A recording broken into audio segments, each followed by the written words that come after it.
Et si se taire était une forme de violence psychologique? Allez, je la refais.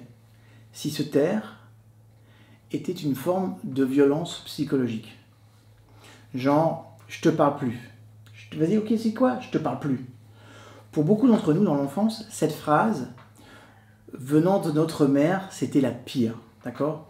On devenait triste, on devenait anxieux, et il était complètement incompréhensible combien de temps durait ce boycott. D'accord? Le pire, c'est qu'on a appris que cette attitude était possible, et en tant qu'adulte, eh ben, on a continué à tolérer un tel comportement de la part des autres, en particulier de nos partenaires. Donc, mettons tout de suite les points sur les i. Dans le feu de l'action, il n'y a rien de bon de dire à un partenaire tout ce qu'on pense de lui. Okay? Quand on est énervé, surexcité, okay? Se remémorer tous les péchés passés, ça sert à rien. Maintenant, garder le silence glacial, l'ignorer obstinément, c'est une tactique aussi malsaine que de tout dire. D'accord? En plus, dans certains cas, ça peut se transformer en un véritable abus émotionnel qu'une personne utilise pour contrôler et manipuler une autre. En anglais, un terme est spécialement approprié à ça. On appelle ça withholding. Okay? Alors, pourquoi les gens se comportent-ils comme ça? Okay? Eh bien, il y a plusieurs raisons. D'abord, l'évitement. Parfois, nous commençons à jouer au silence simplement parce que nous voulons éviter des conflits ou que nous ne savons pas quoi faire. Mais ça peut être aussi l'incapacité à exprimer ses sentiments. C'est-à-dire que lorsque nous-mêmes ne comprenons pas exactement ce que nous ressentons, ou ça veut dire qu'on ne sait pas comment exprimer nos émotions, le fameux withholding, okay, peut être un moyen de montrer à un partenaire que nous sommes contrariés par quelque chose. Ça peut être aussi la punition. Il s'agit d'un cas de violence psychologique lorsqu'un partenaire utilise le silence pour punir l'autre et du coup gagner du pouvoir sur lui. Il y a un certain nombre de signes qui permettent de comprendre qu'il s'agit d'abus et pas que le deuxième partenaire soit simplement confus ou ne sait pas quoi dire. Alors, agresseur et manipulateur, on va faire le point. Ok? Veut clairement vous punir si, par exemple, vous changez d'une manière ou d'une autre, vous culpabilisez, vous faire honte, ça va être plutôt de la manipulation, d'accord? Quand la personne communique avec tout le monde autour de vous, sauf vous, d'accord? Là, c'est ou de la punition ou de la manipulation. Quand la personne peut rester silencieuse pendant très longtemps, pendant des jours entiers, voire des semaines. Pareil. Quand la personne décide elle-même quand arrêter de vous ignorer. Ou alors quand la personne trouve des alliés pour lui-même. Ça veut dire qu'il rentre dans des coalitions avec les autres. En tout cas, il y a des études qui montrent que les hommes comme les femmes jouent le jeu du silence. De la même façon. Inutile de dire que de telles tactiques ne sont absolument pas propices à une résolution. Oh, merde. Parfois, il y a des mots, tu bloques, tu sais même pas pourquoi. D'accord? Ils ne sont pas propices à une résolution. Ok? En tout cas, une résolution réussie de tous les conflits. Ok? Quand nous voulons parler d'un problème avec un partenaire ou qu'il évite consciencieusement la conversation, cela ne provoque que de la colère et de l'irritation. Et si ça se produit systématiquement, ça affecte notre estime de soi, notre sentiment d'appartenance et notre importance. C'est pour ça que c'est violent. Un jour, j'ai un client qui disait, moi, je fais souvent ça. Client, 30 ans, comme ça. Il me semble que mon épouse devrait deviner par elle-même ce qui m'a offensé ou ce qu'elle a fait de mal. Pourquoi dois-je tout expliquer? Et pas simplement elle, mais en général. Je veux que les autres puissent lire dans les pensées. La fameuse lecture de pensée, un biais cognitif bien destructeur. Okay? Et la personne de me dire, je sais que c'est puéril, mais qu'est-ce que je peux faire? D'accord? Alors, que cela nous plaise ou pas, nous devons parler de nos sentiments, de nos désirs, de nos griefs avec des mots par la bouche, d'accord?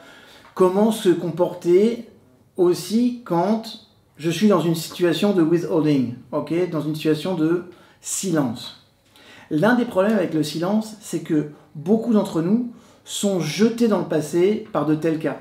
Du coup, nous redevenons des petits enfants un peu confus qui ne savent pas comment aborder leurs parents. Et ça ne signifie pas que nous sommes à blâmer, mais c'est à nous de faire quelque chose. C'est-à-dire que si en général les relations avec un partenaire sont bonnes, il n'essaie pas de nous manipuler, de nous contrôler ou de nous éduquer. Mais vous pouvez faire ce qui suit si vous êtes dans ce genre de situation. D'abord, nommez les choses avec vos propres mots. D'accord? Ça, c'est important. Vous pouvez dire, j'ai remarqué que tu n'as pas répondu. J'ai remarqué que tu t'es renfermé sur toi-même. Tu ne crois pas qu'on devrait parler? Plus il y a de silence, plus il est difficile de résoudre un problème. Comprenez-le. Ensuite, utilisez les jeux. Lorsque la situation nous est pénible, il est facile de glisser dans les accusations. Ok? Et ça ne va faire qu'aggraver le conflit. D'accord? Il est donc préférable de parler de ce qui se passe en mettant l'accent sur vos sentiments et en utilisant les bons vieux « je ». C'est très difficile pour moi quand tu ne me parles pas. Je suis inquiète, je ne sais pas quoi penser. Parlons de ce que nous pouvons faire à ce sujet ensemble. La troisième chose, c'est de reconnaître les sentiments de l'autre. Faites savoir à votre partenaire que ces sentiments sont importants pour vous, que vous êtes prêt à écouter et être ouvert au dialogue. Essayez de ne pas être sur la défensive dans une conversation et ne vous précipitez pas immédiatement pour proposer des solutions. Écoutez simplement avec empathie.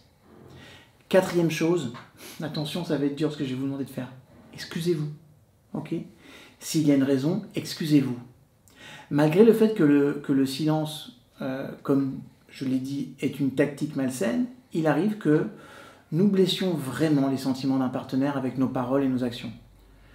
Pour ça, vous devez vous excuser. Et vous verrez que la personne, si ce sont des vraies excuses, et que si vous l'avez vraiment touchée, elle sortira instantanément de son silence. Cinquième point qui peut être intéressant, c'est donner à votre partenaire le temps de se calmer. Il arrive que l'interlocuteur soit trop en colère ou agacé et se replie sur lui-même, histoire de ne pas trop en dire. Dans ce cas, il est utile de se donner un petit temps et ensuite seulement de discuter du problème. Maintenant, idéalement, vous devriez apprendre à négocier à l'avance de telles pauses dans une conversation. D'accord? C'est-à-dire que la prochaine fois, quand vous faites le débrief d'une situation, vous êtes engueulé, vous étiez en conflit, quand vous allez parler après, dites à l'autre, tu sais quoi, si jamais ça arrive demain et que je vois que tu es en colère, la personne dit, écoute, lâche-moi 5 minutes. Ok, combien tu veux de temps? Ok, tu me diras quand est-ce que... Parfois la personne dira, écoute, j'ai besoin de partir quelques heures, m'évader l'esprit, ok, je te laisse, puis on en reparlera ce soir. D'accord? Ça, c'est extrêmement important de comprendre. Maintenant, si votre partenaire est un abuseur, un petit peu manipulateur avec ça, tous les conseils que je vous ai donnés là ne sont pertinents que dans le cas d'une relation qui est saine. Si vous comprenez que votre partenaire, il est très probablement un peu pervers, un peu agresseur et utilise le silence pour vous manipuler, la réponse dans la plupart des cas est la même. Vous devez partir. Ok? Maintenant, voilà ce qu'il faut faire avant de partir. Demandez l'aide d'un spécialiste, un psychologue, un psychothérapeute, un coach et si nécessaire, un avocat. Vous pouvez également appeler la hotline pour les victimes de violences domestiques. Ça peut vous paraître dingue, mais il y a des personnes qui tuent littéralement avec le silence. En tout cas, ne restez pas seul. D'accord? Demandez le soutien de votre famille, de vos amis. Et si vous devez partir parce que cette personne vous torture, préparez le départ. Pensez à l'avance où et de quoi vous vivrez lorsque vous partirez. Mais établissez un plan. Rappelez-vous souvent vos forces, vos objectifs, vos valeurs et que vous ne méritez que le meilleur dans votre vie. Et en tout cas, personne, j'ai bien dit personne, ne mérite d'avoir un pervers qui nous manipule et qui nous rend mal au quotidien, nous met dans des émotions. C'est pour ça que je parlais du silence comme de la violence. Parce qu'on n'imagine pas à quel point, sans mots, on peut tuer autant qu'avec des mots. D'accord? partagez ces vidéos, likez-la, donnez-moi dans les commentaires ce que vous en avez pensé, si vous avez vécu des situations analogues, ça m'intéresse beaucoup. Mais surtout, si vous avez des personnes que vous savez autour de vous être dans cette situation-là, on envoie la vidéo direct. Je vous aime, je vous retrouve sur une prochaine vidéo.